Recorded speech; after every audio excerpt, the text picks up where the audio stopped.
بسم الله والحمد لله والصلاة والسلام على رسول الله وعلى آله وأصحابه أجمعين، أما بعد. أعوذ بالله من الشيطان الرجيم. بسم الله الرحمن الرحيم. رب اشرح لي صدري ويسر لي أمري واحلل عقدة من لساني يفقه قولي. ربي زدني علما، آمين يا رب العالمين. أعوذ بالله من الشيطان الرجيم. بسم الله الرحمن الرحيم. والعصر إن الإنسان لفي خسر إلا الذين آمنوا وعملوا الصالحات وتواصوا بالحق وتواصوا بالصبر. الحمدللہ آج ہماری سیریز کی یہ 5ویں نشست ہے الحمدللہ، اور جو پہلے 4 سیشنز تھے اس میں ہم نے سورۃ العصر پہ تفصیلی بات چیت کی، اور سورۃ العصر سے ہم نے ایک ایتھیکل فریم ورک کیا ہونا چاہیے، ٹھیک ہے، اس کا سانچہ سمجھنے کی کوشش کی۔ اب سورۃ العصر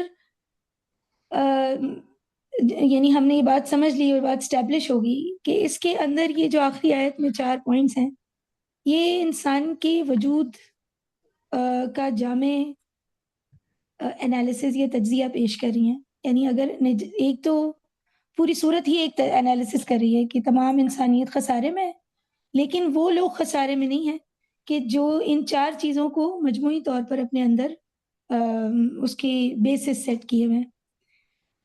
آج کے سیشن میں ہم سورۃ العصر کو بریف کرتے ہوئے اس طرح اس سورت کو دیکھیں گے کہ جب ہم اس ورچوئل لائف میں ایک دوسرے کے ساتھ کنیکٹ کر رہے ہوتے ہیں تو سورۃ العصر ہمیں اس حوالے سے کیا ڈائریکشنز دے رہی ہے، اور جب ہم یہ کہتے ہیں کہ سورۃ العصر سے گزرنے کے بعد ہم اپنی پرائیورٹیز کو ری سیٹ کر رہے ہیں، تو اس کا اصل میں کیا مطلب ہے، یا پریکٹیکل اس کی کیا امپلیکیشنز ہو سکتی ہیں ڈیجیٹل لائف میں، تو تھوڑا سا اس پر بات ہوگی۔ اور آپ یوں سمجھیں کہ 2 حصوں میں آج سیشن ہے۔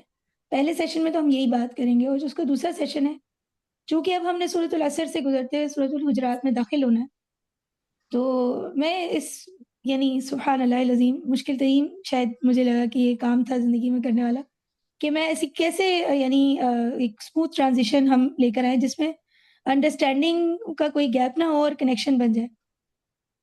اور پھر کل آپ لوگوں کی ڈسکشنز اور کچھ فیڈ بیک کے بعد ہم نے یہ سوچا کہ بیچ میں ہمیں آیت بر یعنی سورۃ البقرہ کی جو آیت نمبر 177 ہے اس کو ڈسکس کرتے ہوئے پھر سورۃ الحجرات میں انٹر ہونا چاہیے۔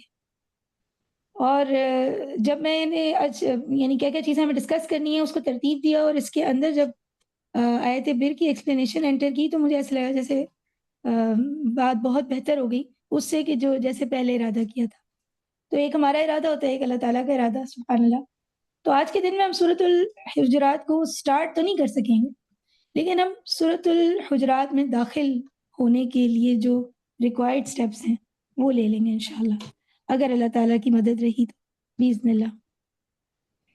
تو بات کرتے ہیں پہلے سورۃ العصر سے ہی ہم گزر رہے ہیں، تو ہمیں پتہ لگ گیا ہے کہ سورۃ العصر میں اللہ سبحانہ تعالیٰ نے والعصر زمانے کی قسم کھائی، اور یہ حقیقت واضح کرتی ہے کہ انسان محض یعنی یعنی جو ہمارا وقت گزر رہا ہے اور تیزی سے گزر رہا ہے اس ہی ٹریجڈی میں نہیں ہے، بلکہ ایک شعوری اور اخلاقی امتحان میں ہے۔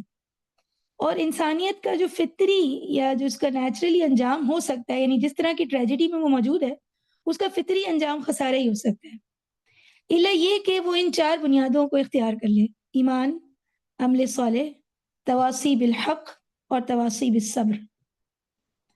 تو ان الانسان لفی خسر، یہ جو خسارہ یہاں پر ہے یہ صرف دنیاوی ناکامی نہیں ہے۔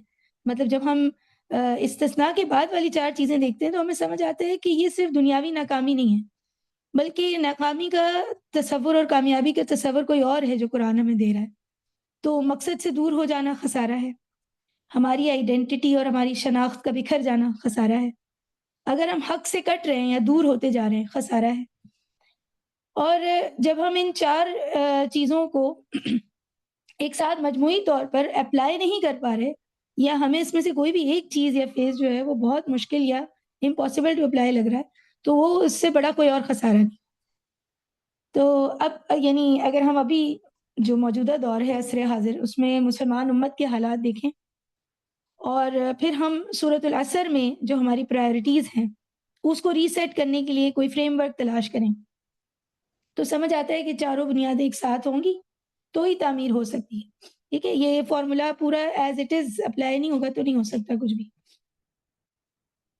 تو سمجھ میں آتا ہے کہ کیوں صحابہ کرام اپنی ملاقاتوں میں اس صورت کا ذکر لازمی کرتے تھے، اور اس صورت میں دیے گئے یعنی جو فریم ورک ہے، اگر ہم اس کی یاد دہانی ایک دوسرے کو ہر بار نہیں کر رہے تو ایکچولی ہم کچھ مس کر رہے ہیں، کیونکہ سب سے ضروری اور بنیادی تواصی بالحق جو ہے وہ سورۃ العصر خود ہے۔ اور اس میں جب اللہ سبحانہ تعالیٰ کہہ رہے ہیں کہ الا الذین آمنوا، یعنی وہ لوگ جو ایمان لائے، تو سب سے پہلے ایمان کی بات کر کے ہماری آئیڈینٹی کی اصلاح ہو جاتی ہے۔ پھر اس کے بعد عمل صالح میں یعنی ہماری وقت اور ہماری صلاحیتوں کا بامقصد استعمال شعوری طور پر کرنا، ٹھیک ہے، یہ عمل صالح ہے۔ پھر تواصی بالحق، جو اللہ تعالیٰ نے ہمیں علم دیا، اس کو جب ہم عمل کی شکل دیتے ہیں یا کسی بھی بیانیے میں ہم اپنے علم کو لے کر آ رہے ہیں، تو اس کی پاکیزگی جو ہے وہ تواصی بالحق کے اندر ہو سکتی ہے۔ اور تواصی بالحق اگر ایمان اور عمل صالح نہیں ہے، پیچھے روح صحیح نہیں ہے، تو اب میں اور آپ ایک دوسرے کو کتنی بھی خیر اور نیکی کی باتیں بتائیں وہ کھوکھلی رہیں گی۔ اور اسی طرح کا معاملہ تواصی بالصبر کا ہے، کیونکہ پورے اس جرنی کے اندر اگر ثابت قدمی اور آپ مطلب ہم اپنی کیریکٹر بلڈنگ کو مینٹین نہیں رکھتے تو ساری چیز یہ پکچر جو ہے وہ ادھوری رہ جاتی ہے۔ میں اب آپ سے دوسری سلائڈ شیئر کروں گی۔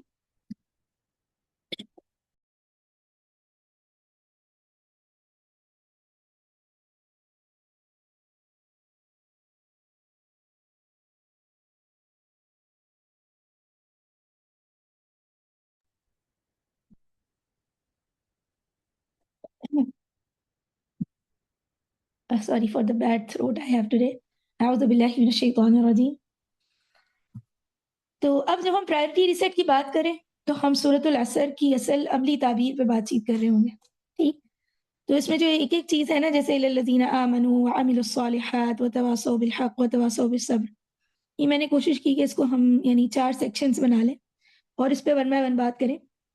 لیکن خیر یعنی میں نے جو ہو سکتا ہے کہ کوئی ایک چیز جو کہ ہم ایک سیکشن میں بات کر رہے ہوں اس کا اطلاق باقی تمام سیکشنز میں بھی ہوتا ہو، ٹھیک؟ لیکن بہرحال ابھی ہم یہ بات کریں کہ یہ والا جو دور ہے، اس دور فتنہ میں اگر ہم سورۃ العصر کے ایک ایک یعنی چیپٹر کو اپلائی کریں تو ایمان کی طاقت کا کیا کردار ہو سکتا ہے؟ تو ایک سب سے پہلے بات کرتے ہیں، تو ایمان کی طاقت ہمیں جو ہماری ڈیجیٹل لائف میں سب سے بڑا اہم مسئلہ ہوتا ہے ویلیڈیشن کا، ڈیجیٹل ویلیڈیشن، اس فریب سے ایمان اگر نہ ہو تو ہم نہیں نکل سکتے۔ جو ہماری آئیڈینٹی ہے اس کا جو یہ ریئل اور ورچوئل کا تصور بننا ایک شروع ہو گیا ہے، ایک ہماری ریئل آئیڈینٹی اور ایک ہماری ورچوئل آئیڈینٹی، یہ تصور اٹ سیلف بہت بڑا دھوکہ ہے اور خسارہ ہے میرے حساب سے، کیونکہ ایک مسلمان ہونے کا مطلب یہ ہے کہ اس کی آئیڈینٹی خواہ کہ وہ کسی بھی فارم میں ہو ایک مسلمان ہونے کے حقیقی اقدار سے ہم آہنگ ہونی چاہیے۔ یعنی ایک مسلمان کو کیسا ہونا چاہیے وہی میری اور آپ کی ورچوئل یا ریئل آئیڈینٹی سے ظاہر ہونا چاہیے۔ اسی طرح جتنا بھی ہماری سمجھ، عقل، شعور، ہماری توجہ، جو بھی ہم اپنا فوکس، اٹینشن کسی بھی جگہ دے رہے ہوتے ہیں، تو ہم یہ ساری صلاحیتیں جو اللہ نے ہمیں دی ہوتی ہیں اس کو امانت تصور نہیں کرتے، اور ہم یہ سمجھتے ہیں کہ یہ سب کچھ اس میں ہماری کوئی قابلیت ہے کہ ہم کسی چیز کو خود کر پا رہے ہیں، یا ہم کسی آئیڈیا کی طرف انکلائنڈ ہیں، یا کسی چیز کو ہم اٹینٹیولی سمجھ پا رہے ہیں، سن پا رہے ہیں۔ لیکن ایسا نہیں ہے، ہماری اٹینشن اور ہمارا شعور بذات خود جو ہے، ہماری کوگنیشن کی جو ایبلٹی ہے وہ ایک امانت ہے، اور اگر ہم محض یعنی اسکرولنگ کر رہے ہیں اور ادھر ادھر اپنا وقت ضائع کرتے ہیں تو یہ اس امانت میں خیانت ہے، یہ جو اللہ نے ہمیں صلاحیت دی ہے ہم اس کے ساتھ زیادتی کر رہے ہیں۔ تو ہم نے پچھلے سیشن میں بات ہو رہی تھی کہ انسان کو جو ملا ہوا علم ہے وہ اس کے لیے یعنی اس کو تمام مخلوقات پر ایک خاص شرف دیتا ہے، اس کو جو علم کی نوعیت ہے اور جو بصیرت اس کو دی گئی ہے کہ وہ اپنے علم کی بنیاد پر فیصلے کر سکے۔ تو ہمارا علم، ہماری ذہانت، ہماری مہارت، تمام نعمتیں، صلاحیتیں، جو بھی کچھ اللہ سبحانہ تعالیٰ نے ہمیں دے رکھی ہیں، ٹھیک؟ اور اگر ہم اس کو ہی صحیح استعمال میں نہیں لا رہے تو انسانیت کا سب سے بڑا خسارہ یہی ہے۔ اور اس سب سے بڑے خسارے سے بچنے کے لیے ہمیں کوشش کرنی چاہیے، یعنی اگر جب ہم ڈیجیٹل دور کے کانٹیکس میں بات کریں تو ہم اپنی جو بھی اٹینشن جہاں بھی سرو کر رہے ہیں اس کا کوئی نہ کوئی پروڈکٹیو نتیجہ ہمارے سامنے ہونا چاہیے، ہمیں پتہ ہونا چاہیے ہم یہ کیوں کر رہے ہیں، ٹھیک؟ اور ہم جتنا زیادہ ہمارا یعنی کنزمپشن پہ ہمارا ذہن خرچ ہوتا ہے اس سے زیادہ توجہ بحیثیت مسلمان ہماری کنٹریبیوشن پر ہونی چاہیے کہ ہم دیکھ کیا رہے ہیں، کسی ایک جگہ پہ ہم موجود ہیں اور ہم وہاں پر سے جو بھی مل رہا ہے رینڈملی اس کو ایبزارب کرتے جا رہے ہیں اور کنزیوم کرتے جا رہے ہیں، لیکن ہمیں نہیں پتا کہ ہماری کنٹریبیوشن والے سیکشن میں ہم وہاں کیا کر رہے ہیں۔ تو جو تواصی بالحق والا چیپٹر ہے وہ تو جیسے ہم کر ہی نہیں رہے، اور اگر ہم کسی سے کمیونیکیٹ بھی کریں تو ہم اس میں جو وہ رسپانسبلٹی والی چیز ہے وہ بہت ہی ہم نے اس کو کیجولی لے لیا ہے۔ کوئی بھی بات تحقیق کے بغیر انفارمیشن ادھر سے ادھر کر دی، کوئی سنسنی خیز خبر آئی تو ہم دیکھیں گے کہ وہ فوراً ہی وائرل ہو جائے گی۔ کوئی ایسا کانٹینٹ ہے جو یعنی کسی حد تک گمراہ کن ہے، ہماری عقل سمجھ ہمیں بتا رہی ہے گمراہ کن ہے، اس کو بھی اس کے باوجود بغیر سوچے سمجھے ہم کبھی صرف اور صرف کسی مزے کے تحت یا یعنی سینس آف ہیومر کو اپنے سیٹسفائی کرنے کے لیے اس کو فارورڈ کر دیتے ہیں، حالانکہ اس میں بہت قباحتیں ہوتی ہیں۔ اسی طرح ڈیجیٹل ورلڈ میں جو بھی برائیاں سوچی جا سکتی ہیں اگر ہم ان کو ترک نہیں کر سکتے تو ہم یہ جو ریسیٹ کا عمل ہے اس سے نہیں گزر سکتے، یعنی ہمارے پرپس کی طرف ہماری تمام انرجیز جبھی لگ سکتی ہیں جب ہم اپنی ادھر ادھر فاضل خرچ ہونے والی انرجی کو بچائیں اور اس کو پھر پرپس کی طرف الائن کریں۔ تو اب ہو یہ رہا ہے کہ سائیکولوجیکلی ہم مسلسل جو ڈیجیٹل کیوز ہیں اس کے تابع ہوتے ہیں اور ہر وقت ہماری اٹینشن جو ہے وہ اسی چیز پر رہتی ہے، نوٹیفیکیشن، ایون کہ اس وقت ہم بات کر رہے ہو، میری اسکرین شیئر ہو رہی ہو، ہم کوئی بہت اہم بھی بات کر رہے ہو تو کوئی نوٹیفیکیشن اوپر سے آپ کے فون پہ یا ایون میری اسکرین پہ بھی آئے گی، سب سے پہلی توجہ میری آپ کی وہاں چلی جائے گی۔ تو اس کا مطلب یہ ہے کہ ہماری نفسیات اس طرح ٹرین ہوگی کہ ہمارا فوکس ہر نوٹیفیکیشن کے ساتھ اپنی سمت بدلتا رہتا ہے، اور جب ہمارے شعور کی بنیاد ہم نے یہ بنائی ہو کہ یعنی جو سوشل میڈیا کے الگورتھمز ہیں وہ طے کر رہے ہوں کہ ہماری عقل، سمجھ اور شعور کیا ہوگا، اور ہماری رائے یا اوپینین جو ہیں وہ اس بیسس پر بن رہے ہوں کہ کوئی اوپینین جو ہے وہ بہت زیادہ وائرل ہے یا بہت زیادہ ان ٹرینڈ ہے، یعنی ہم اتنے بائسڈ اوپینینز رکھنا شروع ہو جائیں تو پھر تواسی بالحق والا کام کیسے ہو سکتا ہے؟ کیونکہ اوپر جو دو پارٹ ہیں، ایمان اور عمل صالح، یہ تو کسی بھی چیز کو کرنے کی روح ہے نا۔ سورہ 3 نے ہمیں بات بتا دی ہے کہ یہ دو کام نہیں تو آپ تو انسانیت کے درجے سے بھی نیچے ہیں۔ تو سورۃ العصر جو ہے اس کا خطاب انسانوں سے ہے، وہ لوگ کہ جو انسانیت کے درجے سے یعنی اگر ہم نیچے ہو گئے تو سب سے پہلے ہمیں انسانیت کے درجے پر آ کے سیٹ ہونا ہوگا، پھر اس کے بعد ہم سورۃ العصر کے اندر جو بات بتائی جا رہی ہے وہ ہمارے اوپر اپلیکیبل ہوگی، ٹھیک؟ تو اب یہ جو تواسی بالحق ہے یہ اس مائنڈ سیٹ کے ساتھ جس طرح کہ ہم نے ہماری نفسیات کو ٹرین کیا اس کے ساتھ ممکن نہیں ہے پریکٹیکلی۔ تو ایسی یعنی سچویشن ہے کہ ہم خود حق کا انتخاب کرنے کی اہلیت بھی اپنے اندر سے کم کرتے جا رہے ہیں، ختم کرتے جا رہے ہیں، اور ہم کسی یعنی کوئی چیز ٹرینڈ میں ہے تو اس کو فالو کرنا ہمارے لیے زیادہ آسان ہے، لیکن جب ہمیں اسے کریٹیکلی انالائز کرنا ہے، جب ہمیں یہ دیکھنا ہے کہ واقعتاً حق ہے نہیں ہے، اس کے اگینسٹ کوئی بات کرنی ہے، کچھ اس پہ محنت کرنی پڑ رہی ہے، تو وہ ہمارے لیے مشکل ترین عمل ہے، کیونکہ ہم محنت کے عادی نہیں، ہم یہ نہیں کام نہیں کر سکتے کہ ہم جو چیز ہمارے پاس آئی ہے پہلے اس کو کریٹیکلی ایویلویٹ کریں، چیک کریں، پھر فارورڈ کریں، ہمیں پتہ ہو کیا کر رہے ہیں۔ تو یہ جو ہمارا اتنا ری ایکٹیو بیہیویئر ہے یہ تواسی بالحق کا تقاضا نہیں پورا کر سکتا۔ تواسی بالحق کے لیے ہمیں سب سے پہلے کوئی میجر چینج ہماری یعنی اس سسٹم کے ساتھ کرنا پڑے گا، کیونکہ جو کہ آلریڈی ڈیجیٹل انفلوئنس میں ہے، ٹھیک؟ اگر میں ٹرمز کوئی غلط استعمال کروں تو صحیح کر دیجیے گا، کیونکہ یہ this is not my field but this is how I am looking at it, سبحان اللہ۔ کہ اب آپ دیکھیں تواسی بالصبر، ٹھیک ہے، یہ جو فورتھ پارٹ ہے پیشنس اور پرزیورنس اور ایک دوسرے کو صبر کی تلقین کرنا، خود صبر کرنا پہلے اور پھر ایک دوسرے کو کرنا. تو صبر بھی ایک خاص قسم کے نروس سسٹم کا تقاضا کرتا ہے. ٹھیک ہے، اور کچھ ضروری تھی یعنی ایسی چیزیں کہ جو ضروری ہیں یا کوئی ضروری صلاحیتیں آپ کے نروس سسٹم میں موجود ہوں گی تو پھر آپ تواسی بھی صبر کر سکتے ہیں. ٹھیک، لیکن ہمارا جو ڈیجیٹل ایکسپوجر ہے اور ایکسیسو ایکسپوجر ہے، اور ہم اپنے بچوں کے ساتھ بھی یہ معاملہ کرتے ہیں، اس سے ہوتا یہ ہے کہ ہمارے برین کی وائرنگ اس پہ مسلسل ایک یعنی منفی اثر ہوتا رہتا ہے. اور اب ہم عادی ہو چکے ہوتے ہیں، ہمیں انسٹنٹ ریوارڈس چاہیے، ہم مسلسل مطلب ایک اینگزائٹی کا شکار ہوتے ہیں جس میں کوئی کمپٹیشن ہے اور عجیب و غریب یعنی معاملات ہیں. سوری میں میوٹ کر رہی ہوں جو میوٹ ہے بھائی ان کو. اعوذ باللہ من الشیطان الرجیم. اور اس کے ساتھ یعنی ایک کمپیریزن کا مائنڈ سیٹ ہمارا بن گیا ہے ہر چیز میں. ٹھیک ہے، ہم ایموشنل ٹریگرز کے غلام ہیں، اسی طرح ہم ٹرین ہو رہے ہیں. فومو بڑا ہی ہم نے اس کو ایک ٹرینڈ سمجھا ہوا ہے اور اس کا شکار ہے ہر دوسرا شخص. تو ہو ہی رہا ہے کہ ہماری بیس لائن بہت بری طرح متاثر ہے. ٹھیک، اور مسلسل ایک اسٹیٹ آف ریسٹلیسنس میں ہونے والا شخص، ٹھیک ہے، وہ صبر کیسے کر سکتا ہے اور صبر کی تلقین ایک دوسرے کو کیسے کر سکتا ہے؟ یہ ممکن نہیں ہے. تو ہمیں اپنے مزاج کے اندر جو پہلے یہ جو امپیشنس ہم نے ہماری نفسیات کے اندر داخل کیا ہے، اس پر کوئی کام کرنا پڑے گا. ٹھیک ہے، اس سے پہلے نہیں ہو سکتا کچھ.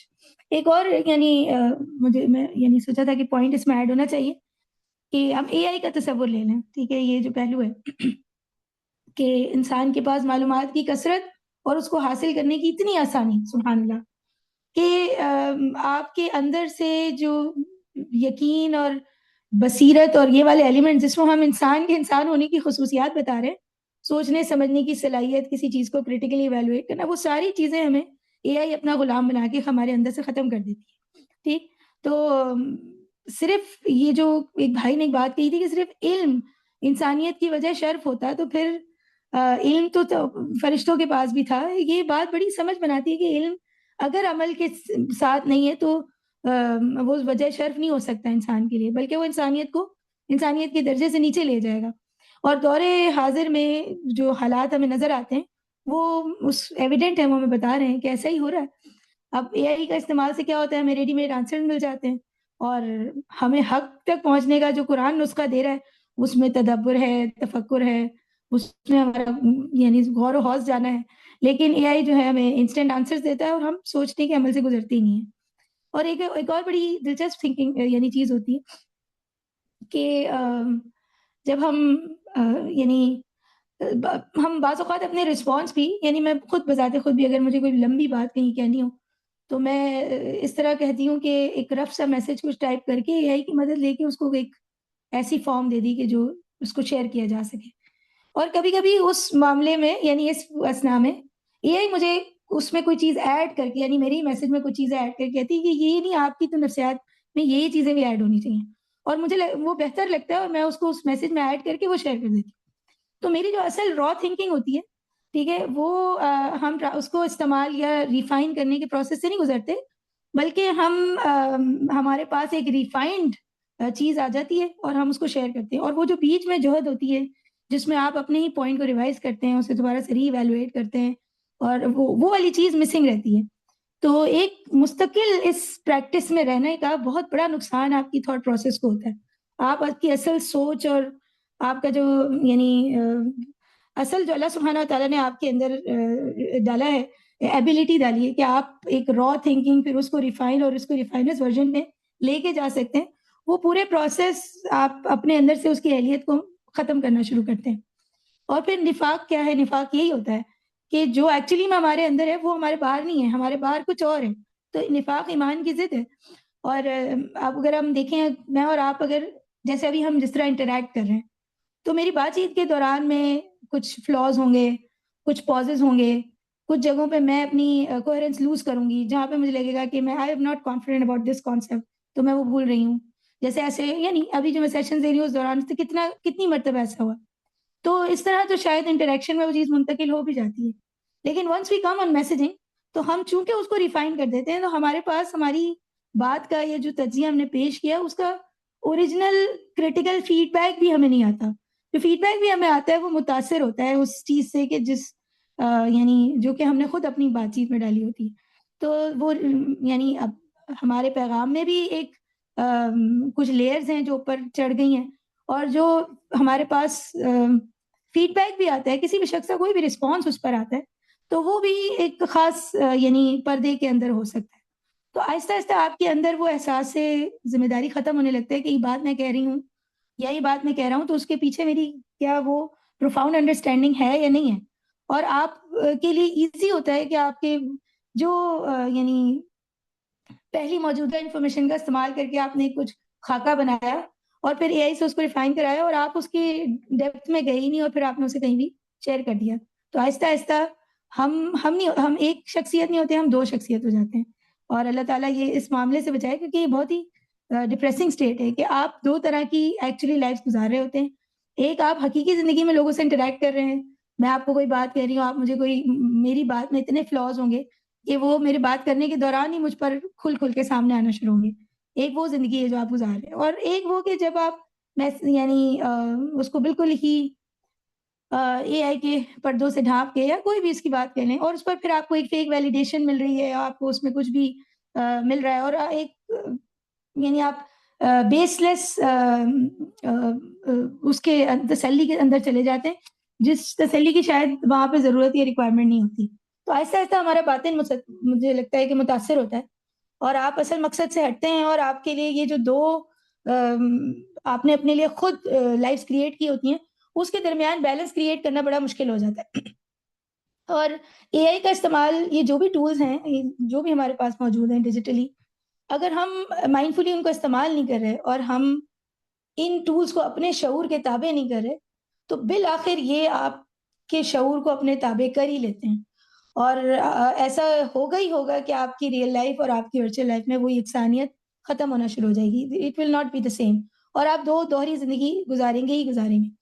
تو یعنی اب سمجھ میں آ رہا ہے پوری بات سے کہ ایکچوئل میں یہ جو اخلاقی کمزوریاں ہمارے اندر موجود ہیں، اس کو حل کرنے کے لیے سب سے پہلے ہمیں ہماری ریکنڈیشننگ کرنی پڑے گی. اور یہ جو اب ہمیں ایک ہمارے اوپر اب سمجھنے 3-4 دن میں ایک چیز آیا ہو گئی ہے، ایک سنگین صورتحال ہے. اللہ سبحانہ تعالیٰ نے کہا ہے ان الانسان لفی خسر، تمام انسانیت خسارے کے اندر ہے. تو اب اس سنگین صورتحال جس کا ابھی ہمیں دوبارہ ادراک ہوا ہے، ہمارے لیے ایک ریمائنڈر اللہ کی طرف سے آیا ہے، کوئی وجہ ہے کہ ہم سب مل کے سورہ اثر یہاں پہ ڈسکس کریں، سورۃ العصر. تو ہمارا پہلا سٹیپ ہونا چاہیے کہ ہم اپنے برین کی وہ ریکنڈیشننگ کے پروسیس سے گزریں، جو کہ سب سے ہارڈ پروسیس ہے لیکن سب سے ضروری ہے. اور بعض تصورات کی ڈیپتھ کو ہم جب ہی انڈرسٹینڈ کر سکیں گے جب ہم اپنے برین کو اس ریکنڈیشننگ کے فیز سے گزاریں.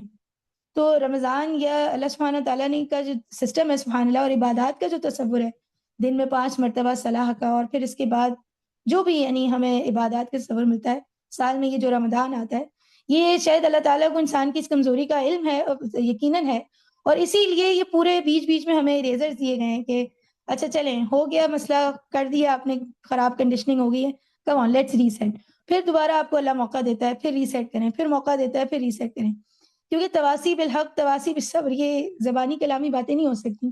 اس کو پریکٹیکلی کرنے کے لیے آپ کو اپنے اندر کچھ توازن پیدا کرنا پڑتا ہے. آپ کو پرپس ڈریون ہونا چاہیے. آپ ایمان اور عمل صالح کو آپ کو ایسے پکڑنا ہوتا ہے جڑ سے کہ وہ جہاں وہ چھوٹا وہاں سب چھوٹا والی بات. اور انسان اپنے انسان ہونے کا منظر بھی کھو دیتا ہے. تو پھر کیا ہم کہاں تواصی بالحق اور تواصی بالصبر کی باتیں میں اور آپ کر سکتے ہیں. تو اللہ اکبر، اگر میں ڈیجیٹل ایرا کے کانٹیکسٹ میں سورۃ العصر پہ بات کر سکتی تھی تو یہی کچھ چیزیں تھیں جو میں مینشن کر پائی. اگر اب آپ اچھا، اب بات انٹرسٹنگ بات یہ تھی کہ اب اس کے بعد ہم سورۃ الحجرات میں انٹر ہو رہے ہیں کہ جو ہمیں یعنی ایک کلیکٹیولی ایک کسی معاشرے میں ایک ایتھیکل سسٹم کیا ہونا چاہیے، اس کے اصول اور قاعدے بتا رہے ہیں. تو میں سوچ رہی تھی کہ اس ٹرانزیشن میں کیسے جایا جائے، اور پھر کل ایک بھائی کے مشورے پر یہ آئے تھے، پھر جو ہے وہ پوائنٹ، وہ نقطہ بہت اہم تھا جس کو ہمیں مس نہیں کرنا چاہیے، کیونکہ وہ ہمیں اصل نیکی کا تصور دے رہا ہے. تو انشاءاللہ آج ہم آیت بر کو ڈسکس کریں گے، لیکن یہاں تک کسی نے کوئی پوائنٹ ایڈ کرنا ہے؟ اگر اس دوران میں اللہ تعالیٰ سے دعا ہے کہ کوئی ایسی فاضل بات تھی جس کی ضرورت نہیں تھی اور وہ زائد تھی تو اس سے اللہ معاف کریں. جی پلیز، کوئی پوائنٹ آپ نے ایڈ کرنا ہو، کوئی چیز جس کی تصحیح ضروری ہو، کوئی سوال آیا ہو ذہن میں تو پلیز کر لیجیے.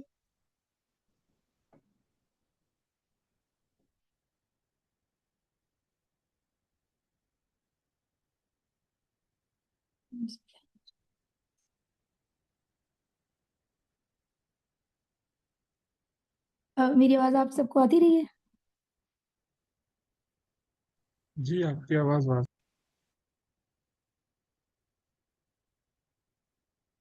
کوئی سوال نہ ہونے کے دو بڑے ڈینجرس مطلب ہوتے ہیں، جس میں سے ایک تو صحیح ہے، ایک بڑا مشکل ہے. جی عبدالرحمان صاحب.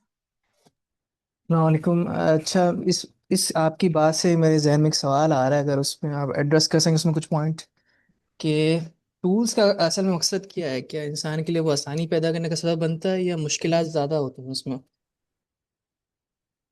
ٹولس تو آسانی پیدا کرتے ہیں. جیسا آپ نے اے آئی کا ذکر کیا نا کہ وہ ہمارے لیے ایک پریشانی کا سبب ہے کہ ہم اپنی ذہنی استعداد کھو رہے ہیں. کسی بھی اس کا چیز کیا کے مطلب؟ اچھا ٹولس ہوتے ہیں آسانی کے لیے نا، مانوی اعتبار سے ٹول کا مطلب ہی ہوتا ہے، اور لیکن اس کسی بھی چیز کا استعمال یہ ڈیسائیڈ کرتا ہے کہ اس کا ہماری زندگی میں کیا فائدہ یا نقصان ہوگا. تو اس طرح کہہ سکتے ہیں، یعنی کوئی بھی ٹول ہم استعمال کر رہے ہیں تو اس کا استعمال ہم کتنا مائنڈفلی کر رہے ہیں، اس کا ہمارے شعور پہ کیا اثر ہو رہا ہے، یہ اصل میں ڈیسائیڈ کرے گا کہ وہ ٹول ہمیں فائدہ دے رہا ہے یا نقصان دے رہا ہے. کیونکہ اللہ سبحانہ تعالیٰ نے تو یعنی سبحان اللہ کتاب ہدایت جو قرآن کریم ہے اس کے بارے میں بھی کہا ہے کہ یہ صرف متقین کے لیے ہدایت ہے. اللہ اکبر. تو کوئی ایک خاص معیار آپ نے اپنے لیے ہمیں بنانا پڑے گا قرآن میں سے، کہ اس ہی کے انڈر ہم کوئی بھی چیز یا نعمت اللہ کی طرف سے ہمارے پاس موجود ہے، آسانی ہے، سہولت ہے، اس کا استعمال کر رہے ہیں. اگر وہ اسٹینڈرڈس کو مینٹین نہیں رکھ پا رہے ہم، تو پھر وہ چیز جو ہے وہ زحمت ہے. اور کوئی اور اس کا بہتر جواب دے سکیں تو پلیز دیجیے. میں اس میں تھوڑا سا ایڈ کرنا چاہتی ہوں جی کہ پلیز. جب کیلکولیٹرز نہیں الاؤ ہوتے تھے نا اسکولز کالجز میں اس وقت کے اسکول میں ہوں، میں نے پڑھا ہوا ہے. تو جب ہمارے پیرنٹس تھے، جو میرے پیرنٹس تھے یا میرے فادر تھے، تو وہ ان کو ٹیبلز یوں یاد تھے جیسے کیلکولیٹر سے ہمیں یاد ہیں، اور پلس مائنس ان کے لیے کوئی پرابلم نہیں تھا. لیکن جب ہم نے کیلکولیٹر یوز کرنا شروع کیا نا، تو ہمارے مائنڈ نے اس چیز کو ریممبر کرنا چھوڑ دیا. ورنہ ہمارے مائنڈ نے یہ کوالٹی، اکثر ہمارے میں سے جنہوں نے میتھ پڑھا ہوا ہے پراپر طریقے سے، ان کے مائنڈ میں یہ کوالٹی تھی کہ وہ ایک ایکویشن کو سنتے تھے اور فوراً اس کو جو ہے نا وہ سولو کر لیتے تھے مینٹلی، کیونکہ وہ اس کو پریکٹس کرنے سے نا ان میں یہ عادت تھی. اب میرے فادر کو 2.5 کا 1.5 کا ٹیبل یاد تھا. تو کیونکہ وہ جب دکاندار تھے، انہوں نے حساب کتاب کرنا ہوتا تھا، تو ان کے لیے فوری طور پہ یہ چیزیں، اور پھر وہ لائنز لگاتے تھے. اگر اپنے رجسٹر پہ لائن لگاتے تھے تو بغیر اسکیل کے وہ سیدھی لائن لگاتے تھے، ان کو اسکیل یوز کرنے کی ضرورت نہیں پڑتی تھی. تو یہی بات مجھے سمجھ آئی ہے کہ اس سے ہماری کوالٹیز پہ افیکٹ پڑے گا. ہاں لیکن ہیلپ obviously اس میں بہت ملی ہے. میں نے جب خود اس کو یوز کیا ہے تو ہیلپ تو ملی ہے.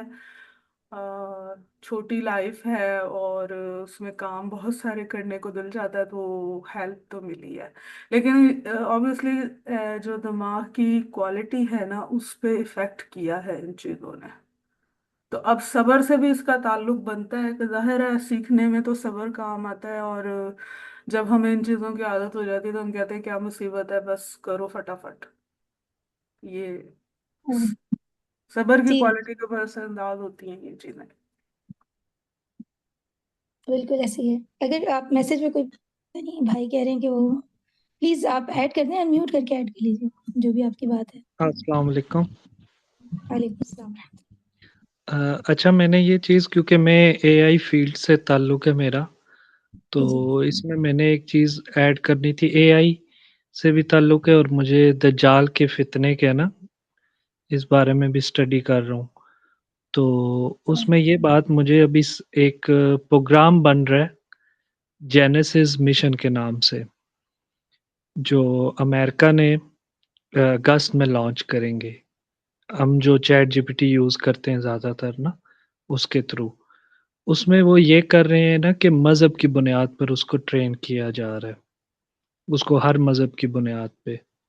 ایک تو یہ چیز تھی. دوسری ایک اور چیز تھی، ریسنٹلی میں نے ایک ایونٹ تھا ادھر گیا تھا، ادھر یہی بات ہو رہی تھی ڈیجیٹل ایرا سے، بچوں سے ریلیٹڈ، کہ جو لوگ فون یوز کرتے ہیں بچے اور جو اے آئی یوز کر رہے ہیں، ان سے نقصانات یہ ہو رہا ہے ایک کہ آپ کو نا، وہ ایک ان نے لفظ بولا ہے، مجھے میڈیکل اس کی فارم نہیں یاد، انہوں نے بولا ہم گنگے بہرے ہو جا رہے ہیں، جو قرآن میں اللہ نے جس طرح ذکر کیا ہے گنگے بہروں کا، وہ والے نہیں کہ جو سننا ایک بند ہو جاتا ہے، وہ والے جن کی عقلی قوت، جس طرح آپ نے مینشن کیا کہ عقلی اور یہ چیزیں نا بند ہو جاتی ہیں جب ہم بچے کو فون دیتے ہیں نا یوز کرنے، کہ وہ شور کر رہے فون پکڑا دیا، تو اس کی وہ جو عقلی، وہ جو سوچنے کی عقل ہے نا، وہ بند ہو رہی ہے، اور وہ پھر جب اے آئی پہ شفٹ ہو جائے گی، مثلا ہم نے اس کو انفارمیشن کنزیوم کیے جا رہا ہے، اور دوسرا وہ پھر جب اے آئی کی طرف جا رہا ہے، کیونکہ اے آئی ایسا جواب دیتا ہے، اس کی ایک ہوتی ہے اے آئی میں ہیلوسیشن، اے آئی آپ کے مطابق ہی آپ کو جواب دیتا ہے، آپ کوئی مذہبی پوچھو اس سے تو وہ آپ کو مذہبی ہی بن کے جواب دینا شروع کر دے گا، تو وہ صحیح غلط کا فرق آپ اس میں پھر آئیڈینٹیفائی نہیں کریں گے ہم۔ تو یہ ایک چیز ایڈ کرنی تھی۔ سوال میرا یہ تھا کہ ابھی میں ہمارے جو ارد گرد جو میرے گاؤں میں مسجدیں ہیں نا، اس میں یہی چاہ رہا ہوں کہ اسی حوالے سے اویئرنیس ہو، تو ان کو کس طرح مطلب سٹارٹ کیا جائے اس قرآن کے حساب سے، اور ان کو کیا گائیڈ کیا جائے کہ آپ اس کو اس طرح آپ ٹیکنالوجی کو یوز کرو، اور یہاں پر جا کے آپ نے ٹیکنالوجی کو سائیڈ میں رکھنا ہے اور اپنی عقل لگانی ہے، تو اس کا کیا سٹیپس ہوں گے؟ سبحان اللہ، پتہ نہیں صحیح سٹیپس تو کیا ہوں گے، لیکن ہم نے سورۃ العصر سے سٹارٹ کیا اور مجھے لگا یہ بہت ضروری سٹارٹ تھا۔ ویسے جو ڈاکٹر اسرار احمد صاحب کے منتخب نصاب میں جو انلسٹڈ ہیں، فوری طور پہ میرے ذہن میں یہ چیز آتی ہے کہ اس سے تو شاید سب کو گزرنا چاہیے۔ بہت لیٹ میری توجہ اس طرف گئی، اگر میں اپنی بات کروں تو وہ اس طرح سے ہے کہ آپ کی ساری چیزیں ایک ساتھ جڑتی جاتی ہیں اور آپ کے سامنے ایک پکچر بننا شروع ہو جاتی ہے کہ ایک مسلمان، اس کا پرپس کیا ہونا چاہیے، اور سبحان اللہ اٹس ویری بہت ہی بہترین کام ہے، تو آپ اس کو ضرور دیکھیے گا۔ باقی صحیح طریقہ واللہ عالم، یقیناً قرآن کریم میں اگر آپ اس نیت کے ساتھ اس کو ایکسپلور کرنے کی کوشش کریں کہ آپ نے اس میں سے اللہ تعالیٰ کے میسج کو خیر کے ساتھ، اخلاص سے، نیت کے ساتھ آگے پہنچانا ہے، تو اللہ تعالیٰ اس میں اس کی ڈائریکشنز جو ہیں وہ خود ہی ترتیب دینا شروع کرتے ہیں، اور آپ اچھا اپنی سی کوشش کرتے ہیں، اللہ تعالیٰ اس میں اپنے ارادے شامل کرنا شروع کرتے ہیں، تو انشاءاللہ ایسے ہی اچھا، ہوگا۔ میں نے جو ایک سورہ کاف سے سیکھا، جو فتنہ، یہ جو ڈیجیٹل کا حوالے سے، کہ سورہ کاف میں جو آخری واقعہ ہے کہ حضرت، اگر میں غلط نہیں ہوں، جو اجوج مجوج والا واقعہ، اس میں ایک حضرت ہے، مجھے ان کا نام ذہن سے بھول رہا ہے، ان نے جو دیوار بنائی تھی اجوج مجوج کے گرد نا، تو میں نے اس سبق میں سے یہ سیکھا کہ ہم بھی اپنے فون کے نا، ہم بھی اس میں ایک مختلف ایپس میں یوز کرتا ہوں، کہ میں اپنی نا ڈیجیٹل جو یوز کرتے ہیں نا چیزیں ہم، اور ایک دم سے ہم اسکرولنگ پہ لگ جاتے ہیں، یا جو ہم سوال جواب پوچھتے ہیں، ایک دم سے ہم پھر ٹائم اس میں ویسٹ ہو رہا ہوتا ہے ہمارا، تو وہ میں ایک ایپ یوز کرتا ہوں، اس سے میں نے سورہ کاف سے یہ سیکھا کہ جتنا بڑا فتنہ ہوگا اتنی بڑی آپ اپنے ارد گرد دیواریں بنا لو، تو وہ پھر میں نے اپنی دیواریں وہ فون کے ارد گرد بنا لی سب سے پہلے، تاکہ میں اپنا وہ جو کم سے کم ٹائم نا اس فون کے چیزوں کے تھرو بجائے اس کتابوں کے تھرو سیکھوں زیادہ۔ بہت اچھا پوائنٹ ہے یہ، بارک اللہ فیک۔ مطلب اگر باقی کسی کے بھی ذہن میں یہ بات آ رہی ہو تو کوئی چیز جو اپلائی کرنے کے لیے آسان ہو اور ایک دوسرے کو بتا دی جائے، اس سے بہت فائدہ ہوتا ہے، تو آپ کو اس سے فائدہ ہوا ہے تو اللہ کرے انشاءاللہ سننے والوں کو اس سے کوئی فائدہ ہو۔ جزاک اللہ خیر بردر فار شیئرنگ۔ اچھا میں اس کے اوپر ایک پوائنٹ ایڈ کرنا چاہوں گا۔ جی بردر نے پلیز۔ بڑا اچھا یہاں پہ ایک پوائنٹ ریز کیا ہے، جو ذوالقرنین والا واقعہ ہے، اس کے اندر دیوار بنانا کتنا زیادہ مفید ہو سکتا ہے اس دور کے اندر، کہ جس دور میں فتنے سے بچنے کا اور کوئی چارہ نہ ہو۔ اللہ۔ اس میں قرآن کا جو مضمون ہے وہ ایک تو یہ بات کرتا ہے سورہ کہف کے اندر بالکل، لیکن قرآن جہاں سے شروع ہوتا ہے نا کہ ہدایت حاصل کیسے کرنی ہے اور اس قرآن سے مستفید کیسے ہونا ہے، تو قرآن شروع میں ہی اس چیز کو ایڈریس کر دیتا ہے کہ اس کے لیے کون سی کریکٹرسٹکس ہونے چاہیے۔ قرآن کہہ رہا ہے نا شروع میں ہی کہ ذالک الکتاب لا ریب فیہ ھدی للمتقین، تو متقی ہونا سب سے پہلے ضروری ہے، اور متقین میں سے ہونے کے لیے سب سے پہلے ضروری ہے کہ بندہ اپنے بچاؤ کے جو طریقے ہیں ان کو، اور اپنے ایمان کا سب سے پہلے بچاؤ، اس کو سب سے پہلے مد نظر رکھے، اور اس کے بعد جو بھی چیزیں اس کے آگے لے آؤٹ کی گئی ہیں اسی صورت کے اندر اور پھر دیگر صورتوں کے اندر بھی، ابھی جو سورہ اثر کا ہم نے ایک منظر کھینچا ہے، اس کے اندر جو 4 کریکٹرسٹکس ہیں یہ بھی اس خسارے سے بچنے کے لیے بہت ضروری ہیں، یہ بھی اسی کے اندر ایڈ کیے جا سکتے ہیں۔ اچھا، یہ جو دیوار بنانے والا موضوع ہے، اس کے اوپر مزید میں یہ ایڈ کروں گا کہ دیکھیں ذوالقرنین کا جو واقعہ ہے اس کو ہمیں ان تینوں چیزوں کو جن کے تھرو ذوالقرنین گزرے، اور جو تینوں چیزیں اس طرح ایک کے اوپر ایک کے اوپر ایک جس ترتیب سے سورہ کہف کے اندر بتائی گئی ہیں، ہمیں بھی وہی والی اسٹریٹجی اڈاپٹ کرنی پڑے گی۔ اگر ہم ان میں سے صرف ایک کو چوز کریں گے تو اس پک اینڈ چوز کرنے میں نقصان ہوگا، کہ دیوار تو بنانا ضروری ہے لیکن اس دیوار کے ساتھ ساتھ جو دوسری چیزیں اسی واقعے کے اندر موجود ہیں ان کے اوپر بھی عمل کرنا ضروری ہے اسی طرح سے، کہ ذوالقرنین جو ہیں وہ سب سے پہلے جاتے ہیں ایک ایسی قوم کے پاس کہ اب وہ جو وہاں پہ الفاظ استعمال ہوئے ہیں وہ تو آپ کو نظر آئیں گے کہ وہ مغرب الشمس والا ایک علاقہ ہے۔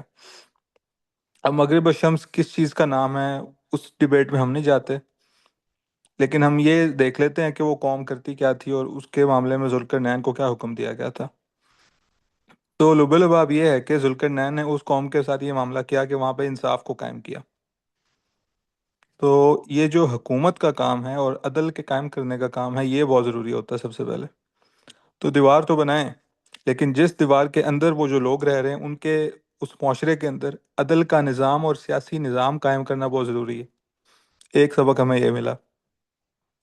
اچھا، پھر وہ جو دوسرا سفر ہے ان کا، تو اس سفر کے اندر سے بھی سبق ملتا ہے کہ وہ ایک ایسی جگہ پہ گئے جہاں پہ مطلع الشمس والا وہ علاقہ ہے۔ اب مطلع الشمس کیا چیز ہے اس کو بھی ابھی ہم ڈسکس نہیں کریں گے وقت کی وجہ سے، لیکن یہ ہے کہ وہ جو وہاں پہ معاملہ کرتے ہیں ذوالقرنین، وہ یہ کرتے ہیں کہ ان کے لیے ایک آڑ بنا دیتے ہیں، سورج کی جو شعائیں ہیں ان سے ان کو جو تکلیف پہنچتی ہے اور ان کے پاس کوئی پروٹیکشن نہیں ہوتی۔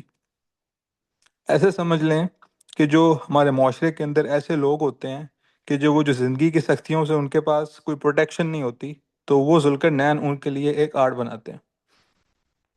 تو یہ ہمیں یہ سبق دیتا ہے کہ جو بھی اس طرح کا معاشرہ بنا ہوا ہے جس نے اپنے آپ کو برائی سے بچانے کے لیے ایک دیوار بنا لی ہے، تو ضروری ہے کہ اس معاشرے کے اندر جو لوگ کمزور ہیں، وہاں کی انتظامیہ، وہاں کا وہ نظام ان کمزوروں کے لیے ایک پروٹیکشن نیٹ بھی بنائے۔ تو یہ کہہ لیں کہ اکنامک اور ڈیولپمنٹ والا سٹیج جو ہے، جو رول ہوتا ہے کسی بھی انتظامی امور کو سنبھالنے والے لوگوں کا، وہ یہ کام کرنا بھی ایک لازمی عمل ہے۔ تو دیکھیں اب یہ سارا کچھ نظام کے ساتھ کنیکٹڈ ہوا۔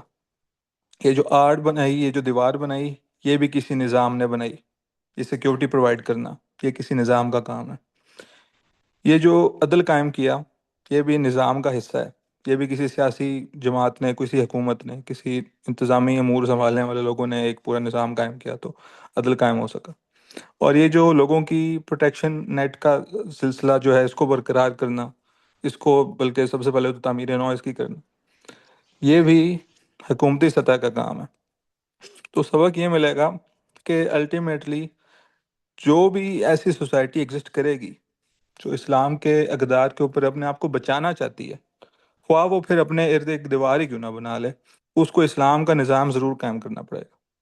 اور یہی سبق سورہ اثر کے اندر بھی آپ کو ملے گا اگر ڈیپلی اس کو سمجھیں۔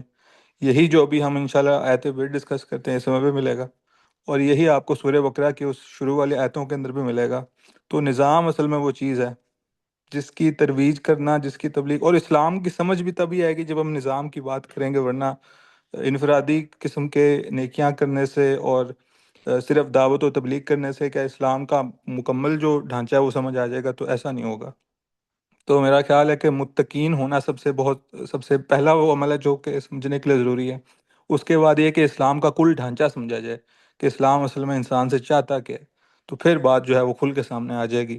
اور اس طرح انشاءاللہ جو بھی فتنہ ہوگا نا، اے آئی کے تھرو آئے، ڈیجیٹل میڈیا کے تھرو آئے، سوشل میڈیا کے تھرو آئے، جو آ کے ذہنوں کے اندر فطور پیدا کرتا ہے، پھر وہ جتنی بھی چیزیں ہیں وہ پھر زائل ہو جائیں گی جب اسلام کا مکمل ڈھانچہ سمجھ آئے گا۔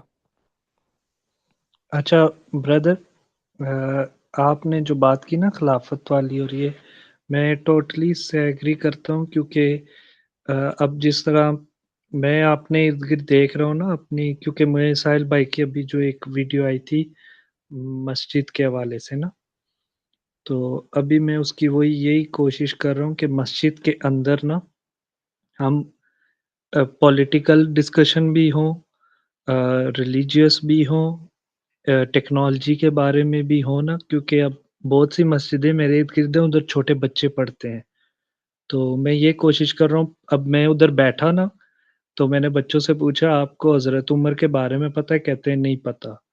میں نے پوچھا آپ کو ابو بکر صدیق رضی اللہ تعالیٰ عنہ کے بارے میں پتہ ہے؟ نہیں پتہ۔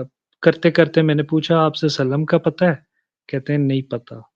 تو مجھے بڑا وہ اس کا لگا نا، افسوس ہوا کہ وہ قرآن تو پڑھ رہے ہیں تجوید اس میں، لیکن ان کو پتہ ہی نہیں ہے یہ کن کی وجہ سے ہے، اور وہ سارا نا۔ تو میں نے ابھی بھی جا کے، میں ابھی بھی ادھر ہی تھا، ابھی میں آیا ہوں، تو ان سے یہی بات ہو رہی ہے کہ جی میں مسجد میں نا ہم پولیٹیکل بھی بات چیت ہو، فتنوں کے بارے میں بھی بات چیت ہو، پھر ساتھ ساتھ اویئرنیس ہو کہ آپ نے کیسے استعمال کرنی ہے نا یہ ساری چیزوں کے۔ اب ظاہر بات ہے اس میں کیونکہ لوگوں کی ایک دم سے سوچ بدلنا اور عادتیں بدلنا بڑا، میں کوشش کر رہا ہوں، تقریباً یہ 1 سال ہو گیا، اب بھی جا کے وہ کہیں تھوڑا سا ایگری ہو رہے ہیں ان چیزوں پہ۔ جی اللہ بالکل ہدایت بھی ہماری کرے سب کی، اور اللہ اس معاملے میں آپ کی مدد کرے اور ہم سب کی ہدایت کرے۔ آمین۔ جو بھی کار خیر ہے وہ اللہ ہی کی جانب سے آئے گا، تو قرآن سے اور اسپیشلی رسول اللہ صلی اللہ علیہ وسلم کی صورت سے استفادہ حاصل کرتے رہیں، اور ہمیں بھی چاہیے کہ اس طرح کے جو کام ہے نا اس میں ایک دوسرے کی سپورٹ بنے۔ جی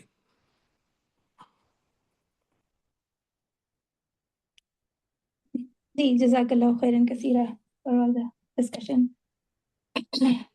پھر اب جیسے اب ہم متقین کی بات کر رہے ہیں اور ہم یہ کہہ رہے ہیں کہ فلاح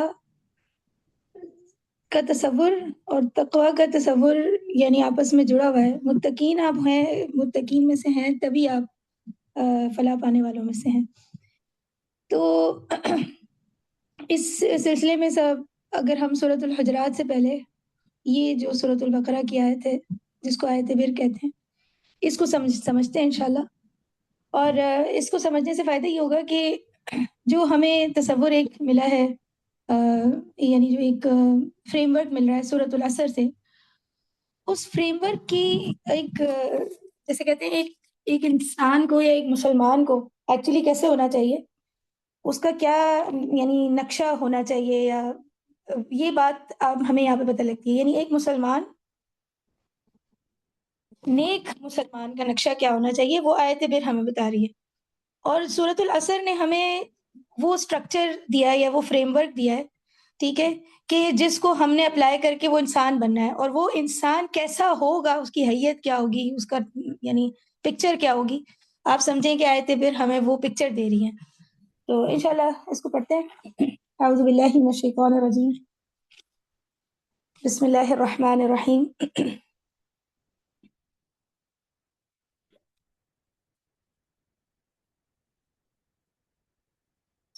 لیس البر ان تولوا وجوہکم قبل المشرق والمغرب، نیکی یہ نہیں ہے کہ تم اپنے چہرے مشرق اور مغرب کی طرف پھیر دو، ٹھیک ہے۔ اب یہ جو مشرق اور مغرب کی یہاں پہ بات ہو رہی ہے، اس آیت کا جو کانٹیکسٹ ہے وہ تحویل قبلہ کا یعنی پس منظر ہے، اور اس والی بات پہ بات ہو رہی ہے۔ تو اللہ سبحانہ تعالیٰ اصل میں اس آیت میں ابھی آگے جو بیان کریں گے وہ نیکی کا اصل تصور بتائیں گے، اور میں تفصیل میں نہیں جا رہی کہ یہ اس کانٹیکسٹ میں بات کیوں ہوئی ہے کیونکہ پھر بات طویل ہو جائے گی، لیکن اللہ تعالیٰ کہہ رہے ہیں کہ نیکی یہ نہیں ہے کہ آپ اپنے چہرے مشرق اور مغرب کی طرف پھیر دو، بلکہ نیکی کیا ہے اب آگے چلتے ہیں انشاءاللہ۔ وَلَكِنَّ الْبِرَّ، من آمن باللہ والیوم الآخر والملائکۃ والکتاب والنبیین. سب سے پہلے نیکی کی جڑ، یہ نیکی کیا ہے؟ وہ ہے ایمان. یعنی جو شخص نیک ہے اس کے اندر جو پہلا ایٹریبیوٹ ہو سکتا ہے وہ ایمان ہے. ٹھیک ہے، تو ایمان کی بات سوچتے ہی ہماری جو نیت ہے اس کی تصحیح ہو جاتی ہے کہ کوئی بھی عمل ہم کریں گے تو اس کا دار و مدار نیت پر ہوگا. اب کسی بھی عمل کے نیک ہونے کے لیے جو سب سے پہلا پری ریکوزٹ ہے وہ یہی ہے کہ سبحان اللہ، اللہ تعالیٰ اس آیت کے ساتھ آسان کرے مجھے ایکسپلین کرنا. بہرحال کسی بھی عمل کا دار و مدار اس کے نیت اور اس کے اخلاص پر ہوتا ہے. تو پہلے اگر ہم اس عمل کو اللہ سبحانہ و تعالیٰ کے لیے نہیں کر رہے، ٹھیک، اور جو بھی عمل ہمارا ہے اس میں اللہ کی رضا مقصود نہیں ہے، تو پہلا والی جو پری ریکوزٹ ہے وہ اس کے اندر موجود ہی نہیں ہے. ٹھیک، تو کسی بھی نیکی کا نیکی ہونا اور نیک انسان کا وہ عمل کرنا، ٹھیک ہے، اس کے لیے پہلی ضروری چیز ایمان باللہ ہوگی. پھر اس کے بعد والیوم الآخر، یوم آخرہ کی یہاں پر بات ہو رہی ہے تو سمجھ میں آتا ہے کہ جو اب ہم نیکی کر رہے ہیں اس کا اجر ہمیں دنیا میں اگر مطلوب ہو رہا ہے، یعنی ہم چاہ رہے ہیں کہ اس کا اجر ہمیں دنیا میں مل جائے، تو پھر اس کا مطلب ہے کہ وہ نیکی نہیں ہے. کیونکہ جو دوسرا پری ریکویزٹ اللہ سبحانہ تعالیٰ دے رہے ہیں وہ یہ ہے کہ اب اس نیکی کا اجر آپ کو آخرت میں مطلوب ہو، آپ کا یوم آخرہ پر ایمان ہو. اگر دنیا میں ہی کوئی کام کرنا ہے اور ہمیں اس کا دنیا میں ہی کوئی نتیجہ چاہیے تو پھر تو یہ سودا ہے نا، پھر یہ نیکی تو نہیں ہے. تو اور اگر آپ نے سودے ہی کرنے ہیں تو ڈاکٹر اسرار احمد صاحب اپنی تفسیر میں لکھتے ہیں کہ تو پھر دین نہ بیچیں. دیگر دین کا کام کرنا ہے تو صرف اللہ کی رضا اور آخری اخروی نجات ہی آپ کا مقصد ہونا چاہیے. پھر اس کے بعد جو آگے بات ہے نا، والملائکۃ والکتاب والنبیین، فرشتوں، کتابوں اور انبیاء پر ایمان کا ذکر. اب یہ جو تین یعنی یہاں پر ایلیمنٹس مینشن ہیں، ڈاکٹر اسرار احمد صاحب اس کو ایکسپلین کرتے ہیں کہ یہ تینوں چیزیں مل کر ایک یونٹ ہیں. ٹھیک ہے، فرشتے جو ہیں وہ وحی کی صورت میں کتاب انبیاء کے اوپر لے کر آتے ہیں نا، تو فرشتے اور کتاب اور انبیاء یہ ایک یونٹ ہے، اور یہ ایمان بالرسالت کا تصور بنا رہی ہیں تینوں چیزیں مل کے. ٹھیک ہے، جو اللہ سبحانہ تعالیٰ کی طرف سے میسج آتا ہے اس پر ایمان، وہ آتا کس کے ذریعے؟ فرشتوں کے ذریعے. کس فارم میں آتا ہے؟ کتاب کی فارم میں، آیات کی فارم میں، اور پھر کن پر آتا ہے؟ انبیاء پر. تو یہ تینوں چیزیں مل کر اب ایمان بالرسالت کا ایک کانسیپٹ بنا رہی ہیں. تو نیکی ہونے کے لیے یا نیک انسان کے اس عمل کو نیک کہنے کے لیے پہلی پری ریکوزٹ تھی اللہ پر ایمان، اور پھر دوسرا آخرت پر ایمان کہ اس کا اجر آخرت میں ہی ملے گا، اور پھر تیسرا یہ کہ ایمان بالرسالت. اور اگر نیکی کے ساتھ ہم اس کا تعلق بنائیں تو کسی بھی نیکی کی فارم کیا ہونی چاہیے، ٹھیک ہے، اس کا ایک ماڈل، ایک مجسمہ، وہ ہمیں جو اللہ سبحانہ تعالیٰ نے انبیاء پر بھیجا، مطلب جو وحی نازل کی ہے اس سے ہمارے پاس وہ فارم ڈیفائن ہوگا. اور اب چونکہ ہم امت محمد ہیں، رسول اللہ صلی اللہ علیہ وسلم کا جو اسوہ ہے اور ان کے جو بتائے ہوئے اصول، قوانین، ان کی سیرت میں جو ہمیں نیکی کی صورتیں ملتی ہیں وہ ہمارے لیے حتمی ماڈل ہے. تو نیکی کا ایسا مجسمہ یا ایسا ماڈل جو اسوہ رسول صلی اللہ علیہ وآلہ وسلم کے ہی جیسا ہو، اس سے کچھ کم زیادہ اوپر نیچے نہ ہو. ٹھیک ہے، یہ بھی پری ریکوزٹ ہے کسی بھی نیکی ہونے کے لیے. یہ ایلیمنٹ بھی بہت ضروری ہے، کیونکہ نیکیوں کے معاملے میں ہمیں پتہ ہے کتنی بدعتیں جو ایگزسٹ کرتی ہیں. رسول اللہ نے کہا کہ ہر بدعت جو ہے وہ گمراہی ہے، اور بدعت کے پیچھے آپ کی یعنی کوئی نیکی کرنے کی نیت سے کیا گیا کام، آپ ڈیفینیشن دیکھتے ہیں یہ آ رہی ہوتی ہے بدعت. سبحان اللہ. تو نیکیوں کے معاملے میں انسان جذباتی ہو جاتا ہے، کہیں سے کہیں نکل سکتا ہے. تو جو تیسرا اہم ایلیمنٹ ہے وہ یہ ہے کہ رسول اللہ صلی اللہ علیہ وسلم کے اسوہ حسنہ کو اللہ سبحانہ تعالیٰ نے ہمارے لیے فکس کر دیا ہے کہ اسی کی اتباع پر نیکی ہے. ٹھیک، تو یہ تو ہمارے پاس ایک یعنی تین پری ریکوزٹ آ گئے. اور پھر اب اس کے بعد جو چوتھی بات ہے وہ یہاں پہ بہت اہم ہے، وَآتَ الْمَالَ عَلَى حُبِّهِ ذَوِي الْقُرْبَى وَالْيَتَامَى وَالْمَسَاكِينَ وَابْنَ السَّبِيلِ وَالسَّائِلِينَ وَفِي الرِّقَابِ. ٹھیک، اور وَآتَ الْمَالَ عَلَى حُبِّهِ، اور پھر اس کے بعد آگے یعنی وہ دنیا میں ہمارے جو تعلقات انسانوں کے ساتھ ہو سکتے ہیں ان کی کیٹیگریز ڈیفائن ہوئی ہیں، لیکن جس کا پہلا پارٹ ہے کہ وہ مال جس سے محبت ہو. ٹھیک، تو وہ مال جس سے محبت ہو اس کو دینا، خرچ کرنا، ٹھیک ہے. تو نیکی کی فارمز میں کوئی پہلی فارم ہو سکتی ہے کہ جس کے بارے میں سوچا جا سکے، تو وہ انسانوں کے ساتھ انسانوں کا ہمدردی کا معاملہ ہے. اور اگر آپ کے پاس عبادات کی پوری لسٹ ہے، آپ نے فرائض اور حقوق اللہ جو ہے وہ پورے آپ ادا کرتے رہے، لیکن آپ کسی انسان کو ضرورت اور حاجت میں دیکھ کر آپ کا دل نرم نہیں ہوتا اور آپ کے پاس استعداد ہو اس کے باوجود بھی آپ اس کی اس تکلیف کو دور کرنے کی کوشش نہیں کرتے، مدد کرنے کی آپ کے اندر یعنی آپ کو نفسیاتی ضرورت پیدا نہیں ہو جاتی. تو یہ جو طرز عمل ہے، یہ آیت بیر ہمیں بتا رہی ہے کہ دین اسلام کے مزاج اور اس کی روح کے بالکل برعکس ہے. ایسا ہو نہیں سکتا کہ آپ مسلمان ہوں اور آپ کے سامنے ایک انسان ضرورت مند آپ کے سامنے ہو، اللہ نے آپ کو اس کی مدد کی استطاعت دی ہو، اور آپ ایکس وائی زی کسی بھی ریزن کی وجہ سے اس استطاعت کی موجودگی کے باوجود اس کی مدد کرنے سے باز رہیں یا گریز کریں. تو آپ کچھ بھی ہو سکتے ہیں، پھر نیک نہیں ہو سکتے. اسرار احمد صاحب ایسے ہی کہتے ہیں، پھر آپ کچھ بھی ہو سکتے ہیں، نیک نہیں ہو سکتے. سبحان اللہ. اب یعنی سورہ آل عمران میں بھی اللہ سبحانہ تعالیٰ کہتے ہیں لن تنالوا البر حتى تنفقوا مما تحبون. تو یہاں پر بھی آ رہا حبہ، ادھر بھی مما تحبون. تو خرچ کرنے کے ساتھ یہ بھی چیز ساتھ اٹیچ ہے کہ وہ چیز کہ جو شے آپ کو محبوب ہو وہ دینا کسی کو. تو آپ نیکی کے مقام پر پہنچ ہی نہیں سکتے جب تک آپ وہ شے کہ آپ جو آپ کے لیے محبوب ہے، جس سے آپ کو محبت ہو، وہ آپ کسی کو نہ دے رہے ہو. تو ہم ایک دوسرے کو دینے میں وہ چیزیں دے دیتے ہیں جو ہمارے پاس فاضل ہیں، زائد ہیں، ہماری ضرورت میں نہیں ہے، لیکن اپنی وہ چیز کسی کو دینا جو آپ کے لیے محبوب ہو، اپنی وہ انرجیز جس کی آپ کو بھی پوری ضرورت تھی، وہ دینا اصل میں یہ نیکی کی اصل ڈیفینیشن میں جو چوتھا پوائنٹ ہے اس کو جسٹیفائی کرتی ہے.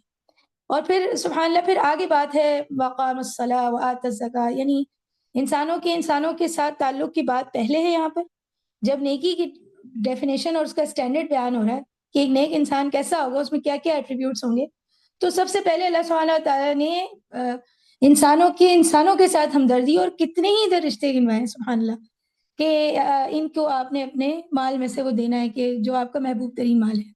آپ کے رشتہ دار، یتیم، مسکین، مسافر، یعنی یہ ساری کیٹیگریز بیان کر کے اس کے بعد اب حقوق اللہ کی بات ہو رہی ہے، یا جیسے ہم سمجھتے ہیں کہ اس کا تعلق صرف اللہ تعالیٰ سے کی عبادت سے جڑا ہے. حالانکہ ایسا نہیں ہے، ہر عبادت میں بھی ایک پہلو ہے جو انسانوں کے ساتھ تعلق کو اسٹرانگ کر رہا ہے، جیسے وَأَقَامَ الصَّلَاةَ وَآتَى الزَّكَاةَ. تو اب نماز کا قائم کرنا، پھر اس کے بعد زکوٰۃ ادا کرنا، اوپر خرچ کرنے کی بات ہو گئی ہے، لیکن وہ آتا الزکاۃ یہاں پہ الگ سے مینشن ہو رہا ہے. تو وہ آتا الزکاۃ جو ہے یہ تو وہ ایک کوئی فرض چیز ہے کہ آپ پر کی گئی، اور کوئی کم سے کم آپ اپنے مال میں سے خرچ کریں گے تو وہ زکاۃ ہے. لیکن ہمیں ایک حدیث کا مفہوم ملتا ہے کہ رسول اللہ صلی اللہ علیہ وسلم نے کہا کہ مال پر زکوٰۃ کے علاوہ بھی حق ہے، یعنی صرف زکوٰۃ ہی ادا کر دینے سے جو آپ کے پاس مال ہے وہ اس کا حق ادا نہیں ہو جاتا، اس میں اور بھی حق ہیں. تو پھر اس کے بعد اب آگے بڑھتے ہیں کہ آگے اللہ سبحانہ تعالیٰ اب ایک اور جو نیکسٹ کیٹیگری بیان ہو رہی ہے کہ ایک نیک عمل کی یا کسی نیک آدمی کا تصور ہمارے ذہن میں آئے تو اس کے ایٹریبیوٹس میں ایک اور چیز کیا ہوگی. وَالْمَوْفُونَ بِعَهْدِهِمْ إِذَا عَاهَدُوا، یہ والا جو پارٹ ہے وَالْمُوفُونَ، یہ موفون ہونا چاہیے، سبحان اللہ پتہ نہیں، وَالْمُوفُونَ بِعَهْدِهِمْ إِذَا عَاهَدُوا. ٹھیک کہ جو عہد کر لینے کے بعد اس کو پورا کرنے والا ہو، یعنی جو عہد اس نے کر لیا، اذا عہدوا، جب عہد کر لیا تو اس عہد کو پورا کرنے والا ہو. تو اب عہد کے حوالے سے یعنی جب بھی ہمارے ذہن میں عہد کی ٹرم آتی ہے تو سب سے بڑا یا سب سے جو پہلا عہد ہمارے ذہن میں آنا چاہیے وہ عہد الست ہے، کہ جو ہم نے اللہ سبحانہ وتعالیٰ کے ساتھ عہد کیا اور پھر اب ہم اس دنیا میں آئے ہیں یا پلیس کیے گئے. اور پھر اس کے بعد آپس میں جو بھی معاہدے ہم کرتے ہیں اس کو پورا کرنا، جو بھی انسانوں کے ایک دوسرے کے ساتھ معاملات ہیں، ٹھیک ہے، وہ سب بھی یعنی معاہدات کی بیس پر ہوتے ہیں اور ہم اس کو کیجولی لے لیتے ہیں، لیکن یہ اس کے اندر ہی ہیں، یعنی ان عہد کی پاسداری بھی اتنی ہی ضروری ہے جتنی کسی بھی عہد کی پاسداری ضروری ہے. اور پھر اس کے بعد ہمارے تعلقات دیکھتے ہیں، جیسے کہ نکاح ہے جو سوشل کانٹریکٹ ہے، اگر ہم فیملی سسٹم میں آ جائیں تو وہ بھی معاہدات پہ بیسڈ ہے. اگر ہم تھوڑا سا اوپر آئیں یعنی معیشت کو دیکھ لیں تو جتنی بھی تجارتیں ہوتی ہیں وہ ساری چیزیں بھی معاہدات پر بیس ہوتی ہیں. اگر ہم اس سے اوپر آئیں، ہم سیاسی نظام کی بات کریں تو وہ بھی معاہدوں پر مبنی ہے. تو جو بھی عہد کیا، جس بھی جگہ پہ اللہ تعالیٰ نے آپ کو پلیس کیا، آپ کے اپنے سینیریو کے اندر آپ کو جن جن عہد کے ساتھ جوڑا گیا ہے اس کو پورا کرنا، ٹھیک ہے، یہ بھی ضروری ہے آپ کے نیک ہونے کے لیے، پری ریکوزٹ ہے. ٹھیک. پھر اس کے بعد اگلا پارٹ، جو اس سے اگلا پارٹ ہے وَالصَّابِرِينَ فِي الْبَأْسَاءِ وَالضَّرَّاءِ وَحِينَ الْبَأْسِ، اور جو صبر کرنے والے ہیں سختی میں، تکلیف میں، حالت جنگ میں. صبر کی جو فارمز ہو سکتی ہیں کل ہم نے ڈسکس کی، ٹھیک ہے. ان تمام حالتوں میں جو صبر کرنے والے لوگ ہیں، ٹھیک ہے. اور اگر آپ نیک ہیں تو آپ صبر کرنے والے ہوں گے ہی ہوں گے، کیونکہ اب ہم نیکی کے کانٹیکس میں ہر ایٹریبیوٹ کو پڑھ رہے ہیں. تو اس کا مطلب ہے کہ جو نیک شخص ہے یہ اس کی ساری کوالٹیز ہیں، اور یہ ساری چیزیں جمع ہو کے ہمیں ایک نیکی کا تصور دیتی ہیں، جو قرآن کریم میں نیکی کا تصور ہے، جو اس آیت سے بیان ہو رہا ہے. اور ایک ہمارا اپنا نیکی کا تصور ہے جو اس سے مختلف ہے، کیونکہ ہمارا جو نیکی کا تصور ہے وہ، اگر ہمارا نیکی کا تصور باطل کو چیلنج نہیں کر رہا تو اس کا مطلب ہے کہ وہ تصور میں کوئی کمی ہے یا وہ کچھ ادھوری بات ہے جو ہمیں سمجھ آ گئی. ٹھیک ہے. جیسے اب ہم دیکھیں تو مختلف تصورات نیکی کے ہیں. بعض لوگوں کا صرف یہ خیال ہوتا ہے کہ اگر ہم سچ بولتے ہیں، کسی کو دھوکہ نہیں دیتے، کسی کا حق نہیں مارتے، یہ سارے کام کریں تو بس یہ نیکی ہے. نماز، روزہ، زکوٰۃ، حقوق اللہ، اس کی ضرورت ہی نہیں ہے، ٹھیک خیر ہے، اس کو اگنور بھی کر دیا جائے. تو نیکی کا ہمیں وہ ایک ادھورا تصور ایک ملتا ہے ایک طبقے کا. پھر ایک طبقہ یہ سمجھتا ہے کہ جو بڑے بڑے گناہوں کے اندر ملوث ہیں، لیکن اس کے باوجود وہ اگر کوئی اس طرح کی، یعنی غریبوں کی، بیواؤں کی مدد کر دی، یا اپنی جان میں وہ ان کا کوئی نہ کوئی نیکی کا تصور ہے، although خود ان اینڈ اٹ سیلف وہ گناہ کبیرہ کے اندر ملوث ہو کر بھی اپنے ذہن میں کوئی ٹوٹا پھوٹا نیکی کا تصور رکھتے ہیں. پھر اگر ہم یعنی ہمارے جو ریلیجس گروپ ہے اس کی طرف آ جائیں تو ہم ایک بہت بڑا طبقہ یہ سمجھتا ہے کہ جو دین کا ظاہر ہے اس کو بس آپ لے کر بیٹھ جائیں، جو مذہب سے ریلیٹڈ مذہبی باتیں ہیں بس اتنی کافی ہیں. اور آپ اگر دین اسلام کے روح سے ناآشنا ہیں، جیسے کہ ابھی ایک بھائی نے کہا کہ ہم مسجد میں سبحان اللہ قرآن کریم پڑھ رہے ہیں، بچے ادھر حفاظ ہوں گے، اس کی تعلیم اور تدریس کا کام کریں، لیکن وہ جانتے ہی نہیں کہ رسول اللہ صلی اللہ علیہ وسلم کون ہے. تو کیا ہی ان کی سیرت کی آشنائی اور کہاں سے قرآن کی وہ انڈرسٹینڈنگ ڈیولپ ہوگی جب سمجھ ہی نہ ہو ہمیں ہمارے نبی کی. تو اس کا مطلب ہے کہ یہ نیکی کا تصور کہ آپ کو اس کا ظاہر تو آ جائے لیکن آپ روح سے بالکل ہی ناواقف ہوں، اور آپ کے ظاہر اعمال اور عبادات اور اس میں آپ کو کچھ چیزیں نظر آ رہی ہیں، اور آپ لیکن آپ کی بحثیں بس یہی ہیں کہ یعنی رفع یدین کرنا جائز ہے یا نہیں ہے، تراویح کی کتنی رکعتیں ہونی چاہیے. یہ ہمیں ایک خاص طبقے کی صرف یہی ٹاپکس ملتے ہیں، کیونکہ اور یہ جو چیزیں ہیں یہ ہی ان کی وجہ فکر ہیں. اور وہ وجہ فکر جو کسی بھی ایسے نظام کے اندر کہ جہاں پہ آپ سورۃ العصر کے 4 کمپوننٹس پورے ہی نہیں کر رہے، وہ فکر اگر آپ کے اندر نہیں ہے اور آپ کے ادھر ادھر آپ کے توجہ اور آپ کی سوچ اور آپ کی پوری انرجیز بٹی ہوئی ہیں، تو پھر اس کا مطلب ہے کہ نیکی کا تصور کچھ ادھورا سمجھ آ گیا. تو یہ جو بھی ادھورے نیکی کے تصور ہیں جس نے ڈیوائڈ کیا، آیتیں پھر پڑھ کے انشاءاللہ سورۃ العصر کے بعد ہم کوشش کریں کہ اپنے لیے کم از کم اس نیکی کے تصور کو جمع کر لیں کہ جو اللہ سبحانہ تعالیٰ نے ہمیں یہاں پر بتایا ہے کہ نیکی کا تصور اصل میں کیا ہے، متقین اصل میں کون لوگ ہوتے ہیں.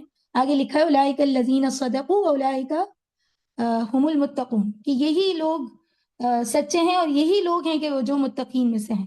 اور پھر متقین کے لیے فلاح الفاتحہ ہمیں پتہ چل گیا. اور پھر جو ہمارا تصور سورۃ العصر میں مل رہا ہے وہ بھی ہمیں وتواصوا بالحق اور تواصوا بالصبر، ایمان، عمل صالح، تواصوا بالحق، تواصوا بالصبر، جب یہ چاروں چیزوں سے ہم ہو کر گزرتے ہیں تو نیکی کا تصور اس کے بغیر مکمل نہیں ہو سکتا کہ جو یہاں موجود ہے. اور اس نیکی کے تصور کے بغیر ایک فرد اگر کسی جماعت یا معاشرے کی تشکیل کی طرف جاتا ہے تو یہ ایک ڈینجرس سٹیپ ہو سکتا ہے اگر آپ کی تصور، آپ کی ڈیفینیشن اس بارے میں جو ہے وہ درست نہیں ہے یا ادھوری ہے، انکمپلیٹ ہے. تو کیونکہ جب آپ اس تصور کے ساتھ نیکی کریں گے تو وہ نیکی باطل کے ساتھ جنگ ہوگی، اور جب یعنی آپ باطل کو چیلنج کرنے کے لیے میدان میں جائیں گے تو ایسا تو نہیں ہو سکتا کہ آپ کو ویلکم کیا جائے گا. مشکلات آئیں گی اور اتنی بڑی بڑی مشکلیں ہوں گی کہ شاید جانے بھی گوانی پڑ جائیں. اور جو بھی ایسے شخص کا عمل ہوگا، یعنی جو اس سانچے پر پورا اترتا ہو، ٹھیک، تو وہ اپنی جان گنوانا اس کے لیے کوئی بڑی بات نہیں ہوگی. اگر حق کی بات ہے، اگر صداقت کا معاملہ ہے، اگر امانت پہ بات آ گئی، تو پھر جان کی کیا اہمیت ہے. تو نیکوکار ہونے کا دعویٰ کر دینا ایک آسان معاملہ ہے. متقین اپنے آپ کو سمجھنا بہت ہی اچھی مینٹل شارٹ کٹ ہے جو ہم نے اپنے آپ کو دی. لیکن جو تصور ہمیں یہاں سے نیکی کا ملتا ہے، جو وہ ہمیں ڈائریکشن دے رہا ہے کہ سب سے پہلے ہمیں ہماری اس ڈیفینیشن کو سب سے پہلے درست کرنا ہے. جب ہم اپنی اس ڈیفینیشن کو درست کرتے ہیں، اور اللہ کرے ہم یعنی اس کو کر سکیں کسی بھی حد تک آئی، میری آپ لوگوں سے گزارش ہے کہ اس سیشن کے بعد اب آپ کل کے سیشن تک صرف اس پر سوچیے گا کہ میرا اپنا نیکی کا کیا تصور ہے، اور اس کو کمپیئر کریں اس تصور کے ساتھ، اور پھر اس میں کہاں کریکشنز کی ضرورت ہے اس کے لیے کوئی حکمت عملی بنائیں کہ مجھے اپنے نیکی کے تصور کو درست کرنے کے لیے کون سے وہ عمل ہیں جو کرنے پڑیں گے پریکٹیکلی. پھر میں وہ فرد ہو جاؤں گا کہ جو کسی ایسے معاشرے کی بنیاد بن سکتا ہے جس کے اصول ہم سورۃ الحجرات میں آگے پڑھنے والے ہیں. کیونکہ سورۃ الحجرات میں تو ساری بات ہی یعنی وہ تفصیلی اخلاقیات ہیں جو ایک اسلامی معاشرے کی ہوتی ہیں، ایک ایسے معاشرے کی ہوتی ہیں جس میں نیکوکار لوگ جو ہیں وہ ایک ساتھ جمع ہوتے ہیں. تو اللہ تعالیٰ سے دعا ہے کہ ہم ایک تو ہم اس آیت کے ساتھ انصاف کر سکیں، اور سورۃ العصر کی ایکسپلینیشن میرے خیال سے ابھی تک کا مشکل ترین کوشش میں نے کی ہوگی تو وہ یہی ہے. اللہ تعالیٰ کوئی بھی غلطی ہو تو اس سے معاف کرے. اور اگر یہاں پہ کوئی بھی بات کہیں میری تصحیح کی ضرورت ہے یا کوئی چیز ایڈ ہونا ہے، کوئی امپورٹنٹ پوائنٹ میں نے مس کیا ہے، تو پلیز ادھر اس کو ایڈ کر دیں. جزاک اللہ خیر. اعوذ باللہ.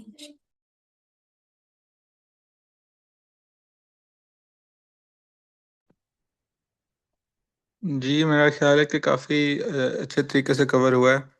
اسپیشلی اس آیت کو اگر ہم صحیح طرح سے سمجھ سکیں تو یہ ایسے ہی ہے کہ سورہ عصر کی جو زیادہ بڑی ریفلیکشن ہے، یا پھر یہ کہ اس کے جو بھی مضامین تھے ان کو ایکسپلین کرنے والی جو آیت ہے وہ یہ آیت ہے. اس کے اندر ایمان کا سب سے پہلے ایک ہمیں ایکسپلینیشن مل گئی. پھر عمل صالح کون سے ہیں، اس کے اندر کیا کیٹیگرائزیشنز ہیں، اگر کسی کی مدد کرنی ہے تو وہ پھر کون سے لوگ ہیں، تو اس کی پوری ڈیٹیلڈ ایکسپلینیشن کہ عمل صالح کیا ہوتا ہے اس کی ایکسپلینیشن ہمیں مل گئی. ہمیں یہ بھی پتہ لگ گیا کہ تواصیب الحق جو ہے اور تواصیب صبر، اس کا کیا مطلب ہے، اسپیشلی صبر کا، کہ صبر کن کن معاملات میں کرنا چاہیے. اور یہ کہ اصل میں جو لوگ کہتے ہیں کہ ہم ایمان لے آئے، یا پھر یہ کہ ہم نے اصل میں ایمان کا دعویٰ کیا، تو اللہ تعالیٰ بتا رہا ہے کہ اصل میں سچا کون ہے. بات شروع بھی یہیں سے ہو رہی ہے اس آیت کے اندر کہ نیکی یہ نہیں ہے کہ مشرق کی طرف کسی کا چہرہ ہو یا مغرب کی طرف منہ کر کے جو ہے وہ سجدہ کیا جائے. تو اینڈ پہ پھر بات یہاں پہ ختم ہو رہی کہ یہ وہ لوگ ہیں جو کہ سچے ہیں، اور یہی لوگ ہیں جو کہ متقین ہیں. تو اس کی ایکسپلینیشن جو ہے میرا خیال وہ آپ نے اچھی کر دی ہے. اور اصل تو پھر یہی بات ہے کہ جو لوگ اس کے اوپر ریفلیکٹ کریں گے وہی اس کی اصل تک پہنچ سکیں گے. میرا خیال یہ ہے کہ اس کو پھر یہاں پہ اب اینڈ کرتے ہیں، اگر کسی کا کوئی سوال نہیں ہے تو. جزاک اللہ خیرا کثیر.